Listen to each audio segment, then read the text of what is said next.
the signing somebody up, and if you have that skill set, is the highest possible value activity that you should be doing. So you gotta get help. Get your spouse on board. Okay. Get your person on board. Get your family on board, your village, whoever you have in your life. What can I take off of his plate to maximize his time in front of the insurance adjusters and the homeowners? It is as simple as telling them, I want your help. I need your help.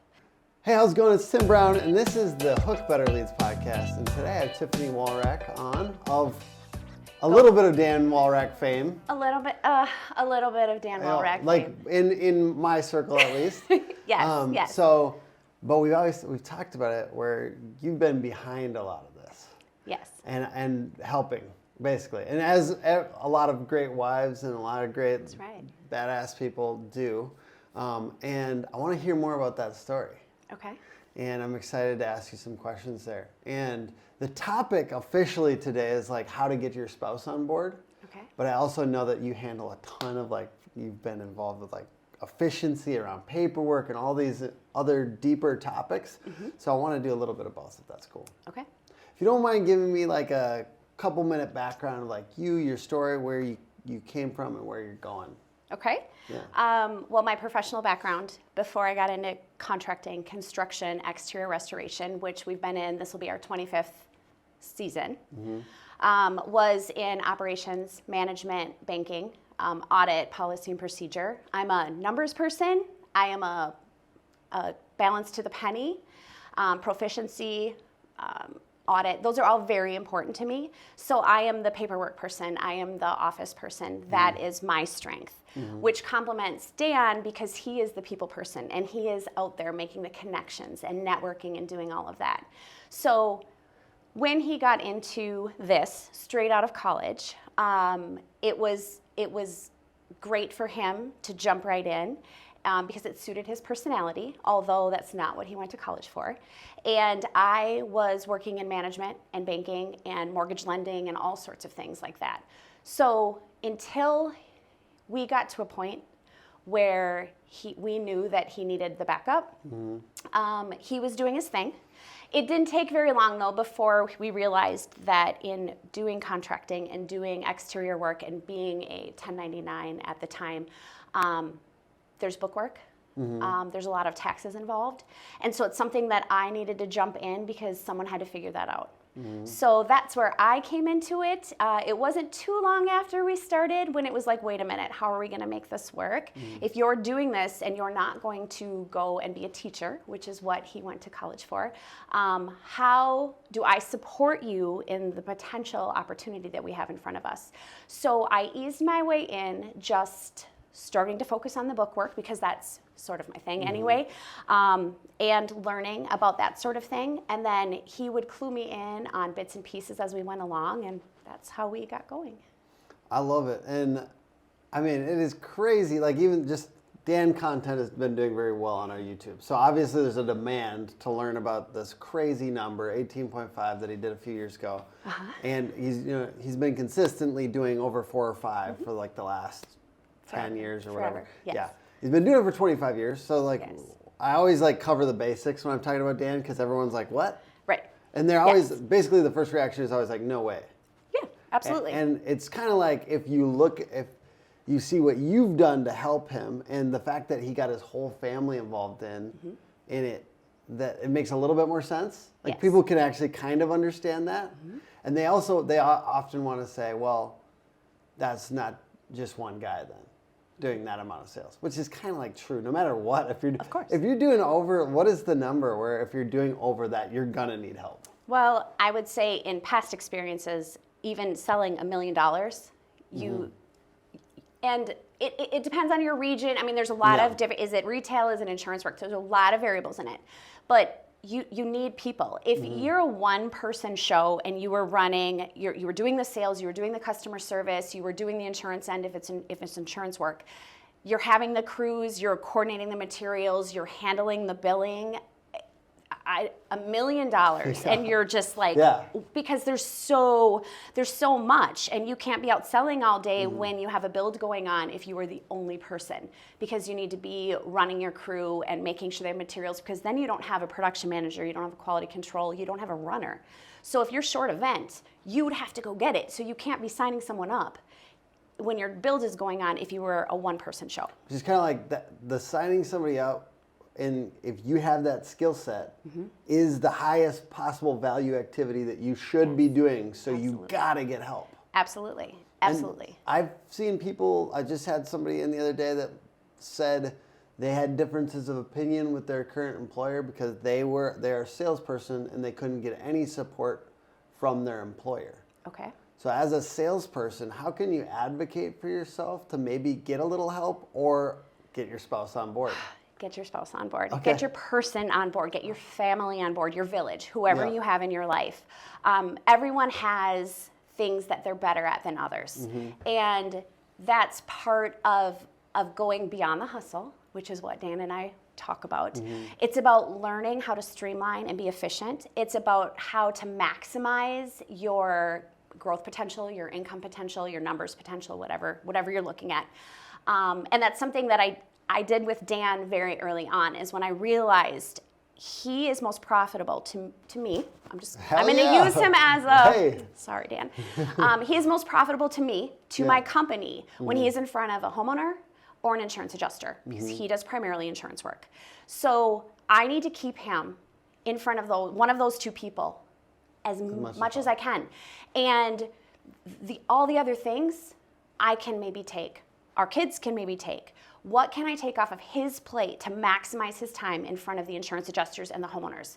So whether it's I'm doing his scheduling, I'm running his errands, I'm dropping off samples with the homeowners, I'm following behind him and putting up yard signs, whatever I need to do to keep him in front of an adjuster or a homeowner is going to maximize his hours in the day, which is going to maximize how much he makes. This is a subscription to knowledge, the most in-depth knowledge that you can find in our industry. We're spending the money to make sure that our production value is so high that you'll actually absorb the information and feel like you're getting something premium at the Building Experts Institute. So you recognize that. How would you suggest a roofing salesperson or a roofing business owner that wanted to get their spouse on board how would you recommend that they try to help them get on board?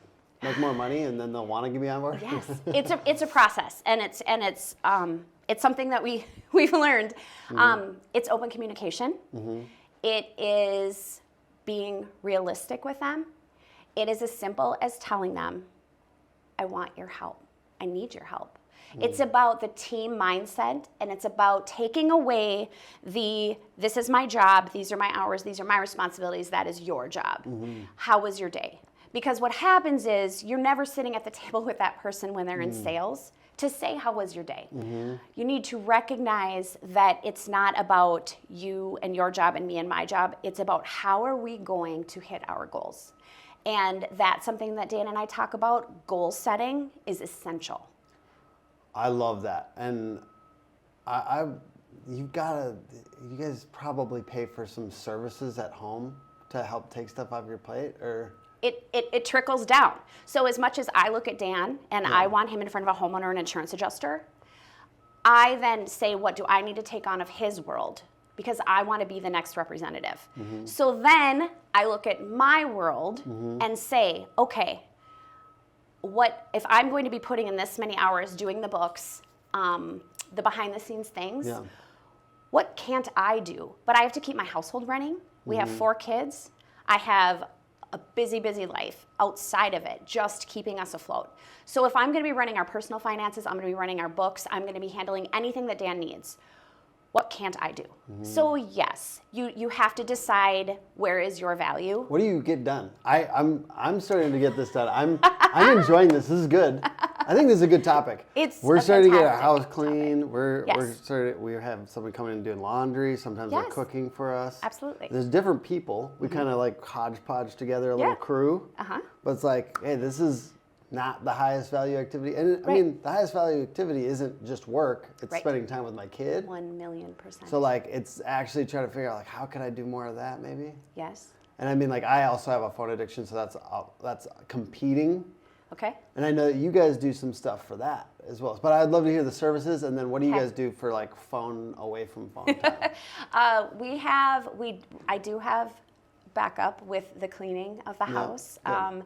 That is something that's really important, just to make sure that that's done. This is probably unfair to just ask a female too, because it's like, I did organize the laundry person, so That's it's not fantastic. just your responsibility. It No. has been traditionally so. So Okay. that's why. All right. You're in trouble already. Comment below if you fucking hate me for talking this way in the comments. We need to drive the algorithm. But it's about being realistic Yeah. and seeing yourself as also a product to market. How much is my time worth, and how much does it cost me to have the lawn mowed? For example, how many hours is it going to take me? Because we have that service as well. So we're looking at, this is how much it would cost to have the lawn taken care of once a week. If Dan goes out there and he's doing it, and I'm going to go traditional because I don't mow the yard, it's going to take him 3 hours.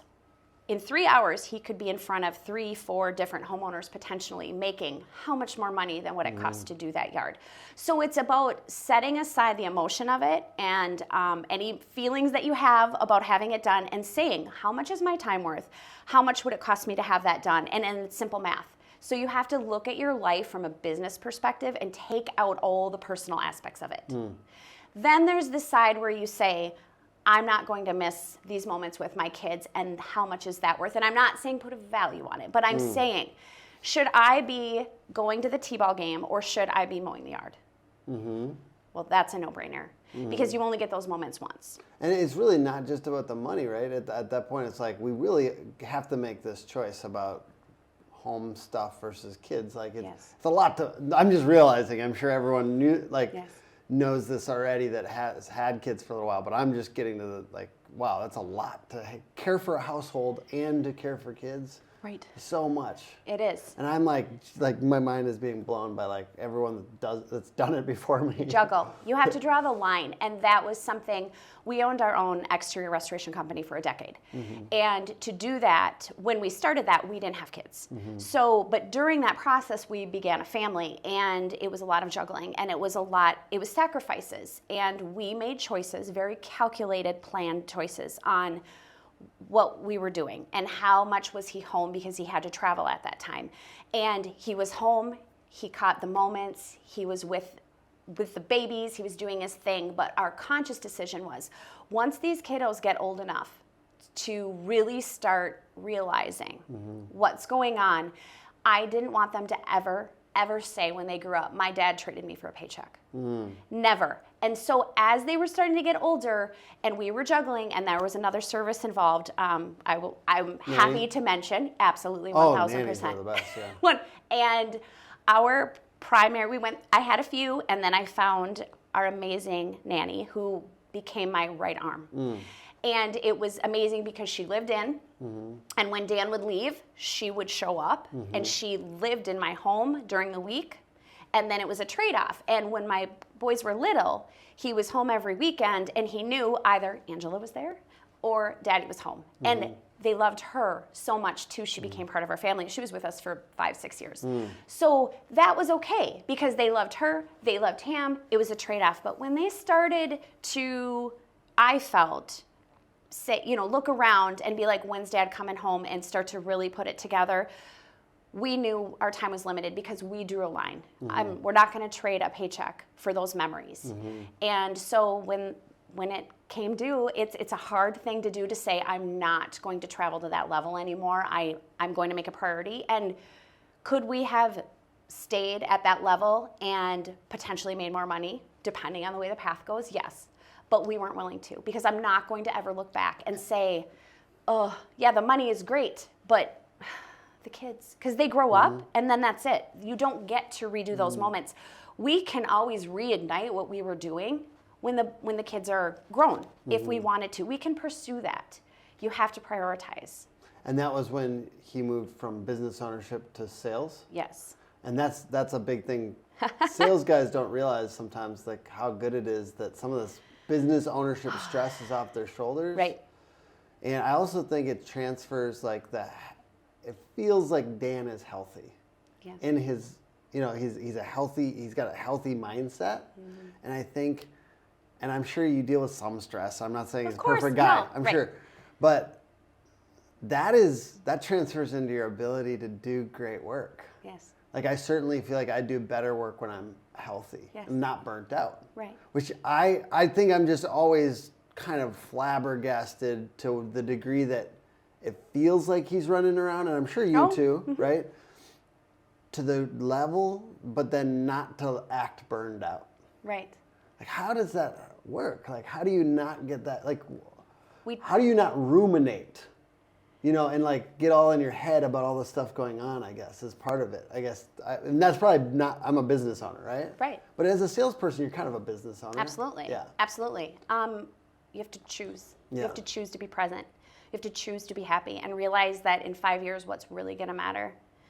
You have to take today as a gift because you don't know. And so you're trying to balance that. You're trying to grow your business, grow your numbers, be conscious of your customer service levels and everything that you need to do in the day, but you just have to remember to smile and realize that you're choosing to do all of this.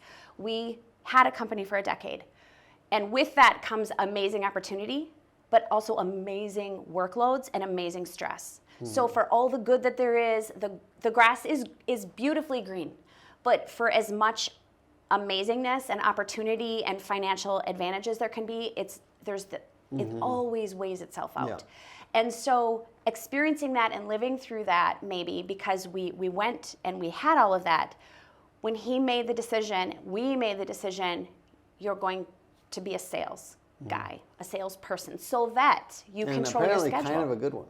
He's not too bad. He's doing okay. He's doing okay. and so, yes, excuse me, I didn't mean to interrupt. No, it's okay. I was just saying that when he did that, there are a lot of people that would take that, their pride would get hurt, but it was a very conscious choice. And anyone who has owned a business, who's worked their way up, owned a business, and then chosen to step to a different level. You're not stepping down, you're not stepping up, it's just a different level. It's a very conscious choice. You breathe and you go, wow. So yes, I realize that all of those great things, like my earning potential, might not be. It also might be just as good. It's pretty good. Yeah, it's pretty good. As a salesperson, sales team, like it is crazy how the percentages, like maybe it's a little less, maybe it's less. Sometimes it's not, but maybe it's a little less. But it's to the degree that it's less. I think it's a little less stress, more than that percentage. Yes. Hey guys, this is Bruce by Don. And when dealing with insurance companies, you definitely need an expert by your side. So if you need someone to walk in, hold your hands throughout the insurance process, not really, Max. Deal with the experts, supplement experts. You can hold my hand. I would not be able to be at the same level of our business if Bia wasn't on board. She's my rock. She's like everything detail oriented. Everything's like she gets it done. I kind of come up with the big ideas and throw stuff at the wall, and then she helps sort through it and make sure it's actually working. She balances you. Yes, and a lot of people, they don't know whether they should do this with their wife in business, right? Or their partner, because it's scary and it feels like it will mix things up a little bit. And I feel like I can't say it doesn't a little bit. But what would you say are the advantages and disadvantages of working with your spouse, and how do you work through those? Well, the advantages are you're creating an environment in your home where you hopefully are eliminating some of the resentment, some of the frustration, some of the fighting that can happen when you hit that glass ceiling and you realize that in order to pour into yourself more professionally, there's nothing left to give. You have to start taking from maybe your personal time. Maybe you've missed the third dinner tonight and you promised you weren't going to. Maybe there was a family obligation and you just couldn't get there. You missed parent-teacher conference. You spent most of the 4th of July on your phone outside in the garage talking to clients and things like that. And that is a very hard topic. And that can destroy everything. It can destroy your personal life. And so by bringing in your person and including them, and it can be from the smallest extent to there was a huge storm in our case. Yeah. All of our phones were going crazy, and we had to have a family meeting because this was a big opportunity, but a lot of things were going to have to be sacrificed short term. And that was a family decision at that point.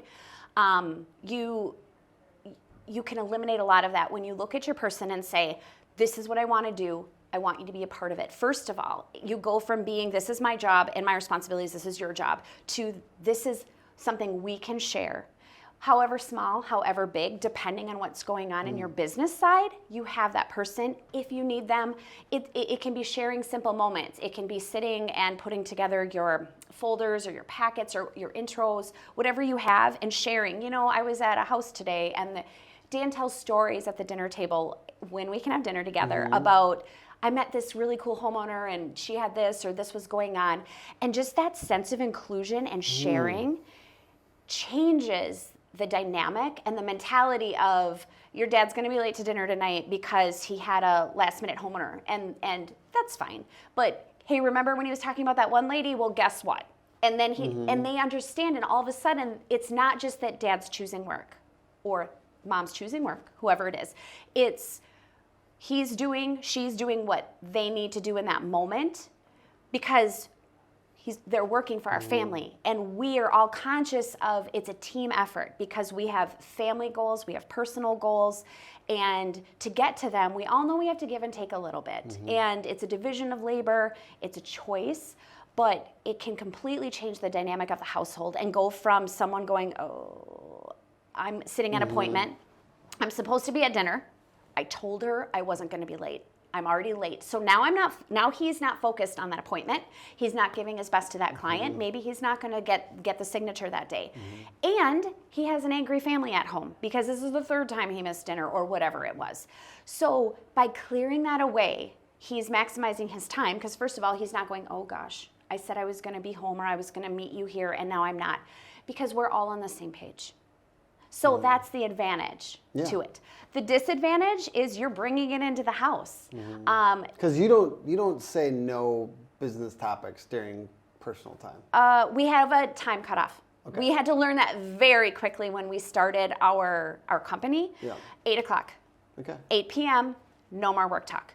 I've been going to bed about 8:30, so that leaves me a half an hour. You get a half an hour. But we had to have a rule because Dan would be out selling, doing his things. I was doing the books. It was almost the 10th of the month. For anyone who does book work and pays bills, the 10th of the month can be a very stressful day for me.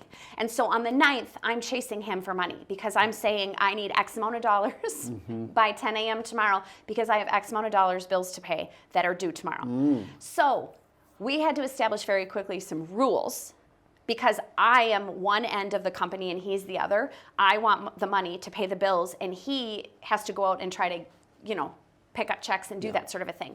So we had to set up some boundaries. So if you do it from the get-go before things get crazy, angry, it's fine. So ours was 8 o'clock. I could turn my head around the corner and go, hey, you're going to pick up that check tomorrow from da-da-da-da-da. But at 8 o'clock, it had to stop. Because you have to have a refuge, because you have to be able to then act like the people that you are, the partners that you are, and just talk about other things for your own mental health and for your partnership health, I would say. There has to be an off button. So it depends on your situation. Like I'm never prescriptive about this because I think we're still we're learning how to do this right. Like I don't feel like we're doing it perfect. So no one's perfect. But I want to know, like, you have all the context on your situation. No one else can make that decision for you. It's a very large one to work with but you're saying you can do it in a small way first. You can do it in a small way. You can ease into it. That question of whether we should go this way or that, because technically he could have come over and supported you on your career. Like there could be a way, but obviously with sales, it's a little easier to do it that way, right? Yes. That back and forth, because I think somebody might be like, hey, wife, why aren't you doing this for me? And she's like, you're making $750, dog. You're right. Like, let's get let's pump those numbers up. Right. And then maybe I'll come support you. Like, so there is a point where it's like, you need to be making enough money that your wife looks over the fucking partition and goes, maybe we should do more of that. Well, right? it did happen. I was in residential lending.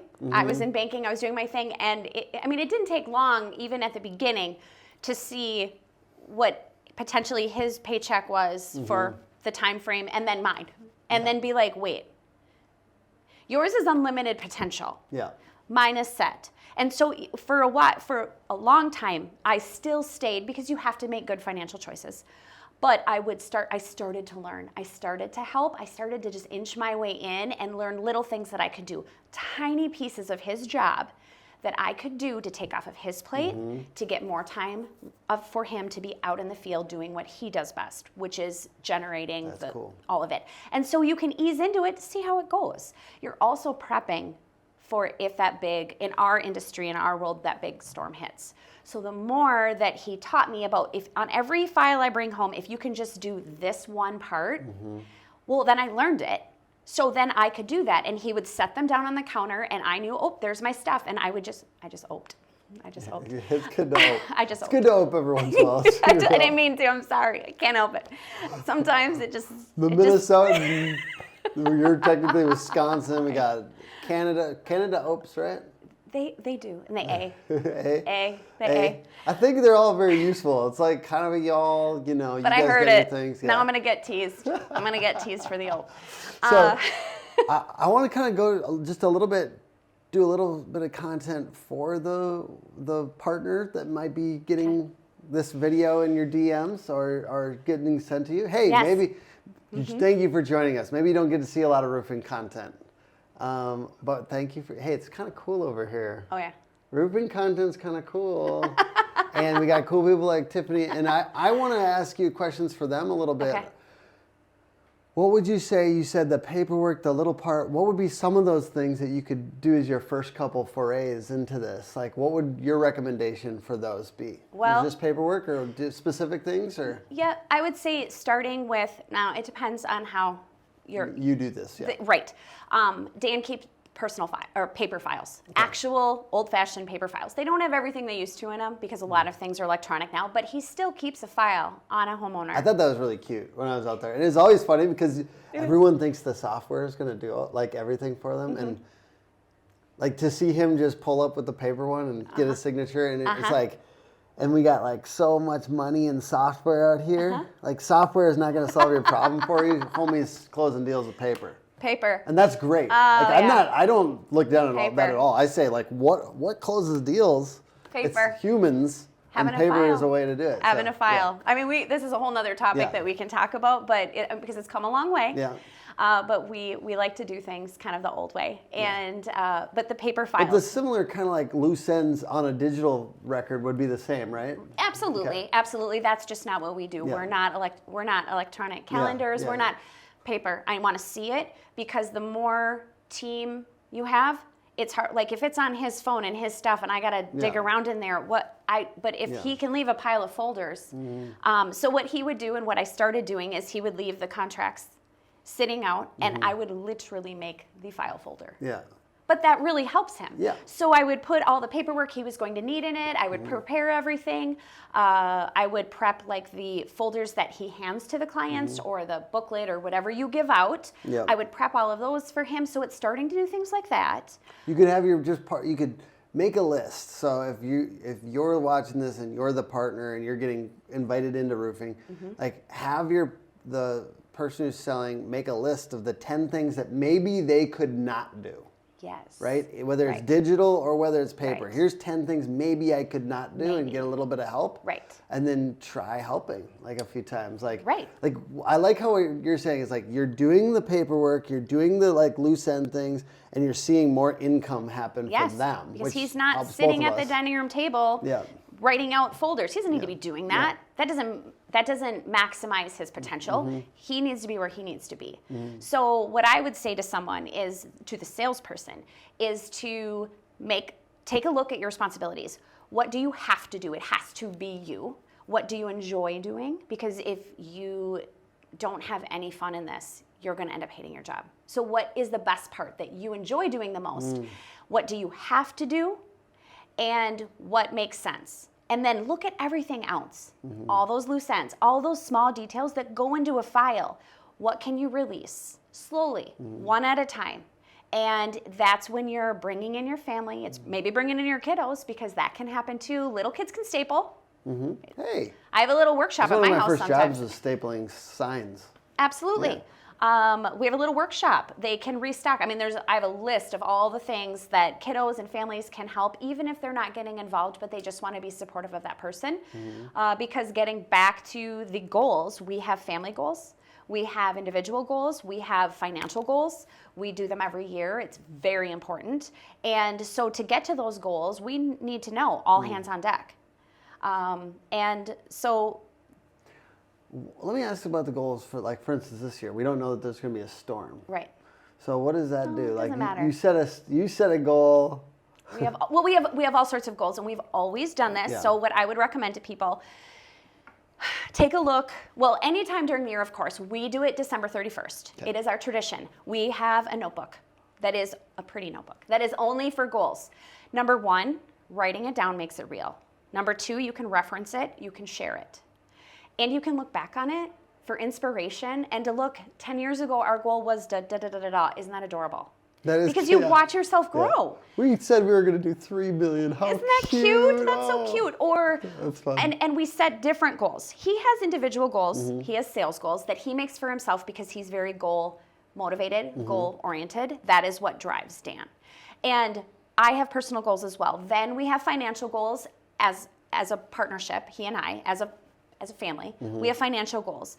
But then we have our goals for the year, and they're everything from very attainable, because it's important to always be able to cross something off the list and get a win, to pipe dream, if the biggest storm hit, this would be amazing. So it doesn't, I'm not going to say it doesn't matter if the storm hits. I want to hear what that one is. But, well, we've had some doozies and we've done it. So you're looking at goals that are attainable if no storm hits, and you work so hard for every penny. And if your world cooperates, if you land that big client, if, you know, whatever your industry dictates is a success, to holy cats. We did amazing and we made this goal. And what we do is every year, December 31st or so, we go have dinner. And we bring out the notebook and we look at our past and we talk about our future. We look at what goals we made, although we're referencing it throughout the year. That's important to do as well. And then we're saying, of these goals that we didn't attain last year, are we carrying them over? Are they still valid? Do we still want to hit those goals, or have they changed? And we need to adjust that. That is a huge motivator for us, and it very much puts you both on the same page, and you get that team mentality. It changes the dynamics of your household. When you have the team mentality, and I know he's going to be out past dark tonight, working, selling, he's got to do a million things. What can I do to back him up? Because we have the same goals. I know I'm doing this for the same reason he's doing it, and it changes everything. I don't resent him. I mean, there are moments, don't get me wrong, but I don't resent him because he has to cancel, or he can't do this, or can you do that, or can you fix this for me? Because I know we're both trying to get to those goals in that notebook, and I want to sit at that dinner and I want to be able to cross things off, or look at what we've already crossed off, because we celebrate the successes and the goals being achieved throughout the year, because it keeps you motivated. It's like not setting goals in writing, old school. Old school. I love that. On No, paper. for goals, for some reason, I like the paper. On the paper. Not doing that is like going to the grocery store without a shopping list. You come home with nothing you needed, everything that is scattered and random that you picked up, and then you end up having to go back. So I don't want to sit in December 31st and go, gee, we didn't do a single goal that we wanted, but look at all the things we did do, and it wasn't even on our list. You get distracted, you get disoriented, and financial motivator is our motivator. So we want to achieve all those goals. We have travel goals, we have financial goals. I noticed that, sorry to interrupt, I noticed that Dan had goals even for like relationships in the day. He started like, is this from you? I feel like, have you pushed him on this? I feel like you probably made him a better person. That's what I'm guessing. So here, because this is what I tell him kind of naturally every do day. this, yeah. Be a good human. So you're pushing on him on this side. Can you just be a good human? Because you're doing a good job. I'm telling you. He's a cool guy. Like, Just be a good human. I tell my boys and I tell my husband they're going to tell you many times a day, but I'll look at them and I'll say, can you just be a good human? Yeah. I just want you to be a good human. Go be a good human. Yeah. Do the right thing. Make good choices. Everything comes around. Yeah. So yes, I try very hard to I want to be more remind like you him. guys. Yeah, that's so Thank good you. that you do that. Thank Like you. I can tell, because like it's almost he's got that soft-hearted thing, but I know it's probably instigated by you. I remind him of it. Back in the day, like traditionally men, like think about the 80s and 90s. We've got this like a little bit of like this crunchy kind of like the traditional masculine has been very intense, and sometimes kindness has not been prioritized. Mm-hmm. And so like having a spouse that's pushing you to be better is like a lot of times, like for me with my wife, is like really around that like the human side.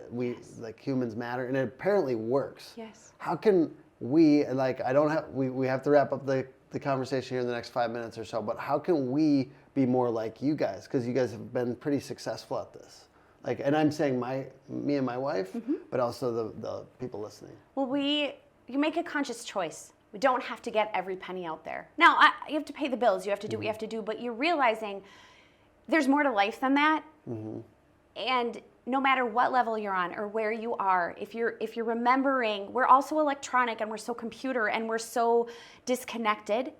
Everyone's craving just to be around other people, good people. Just be a good human. Just show up for people, volunteer, donate what you can, when you can, your time, your resources.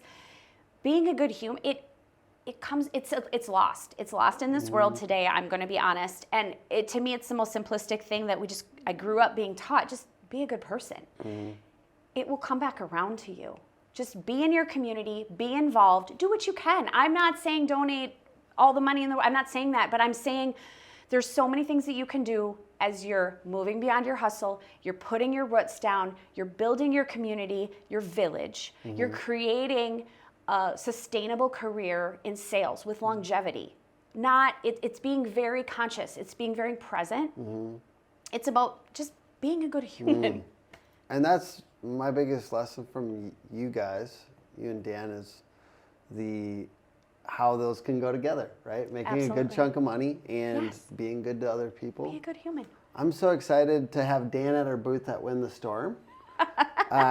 Did you hear about it? It's him versus our baby. No, I So did not. this is I'm announcing this now for the first time. Oh. So it's our baby June versus Dan to see who can get the most donations for Roofers in Recovery. And so Junie has the benefit of she has energy drinks on her side, so she's giving those out to try to get and the ladies on our team to and get. she's the cutest. Yeah, she's pretty cute. But there will be 2 banners and like there'll be like QR codes and then buckets for money. I love this. And then Hook is matching up to like $1,500, and there's a bunch of other cool companies. Contractor Supplement Solutions. I think Roofl's going to be on board. I think Beacon's going to be on board. I think Building Expert Institute, and I'm trying to think if there's anyone else.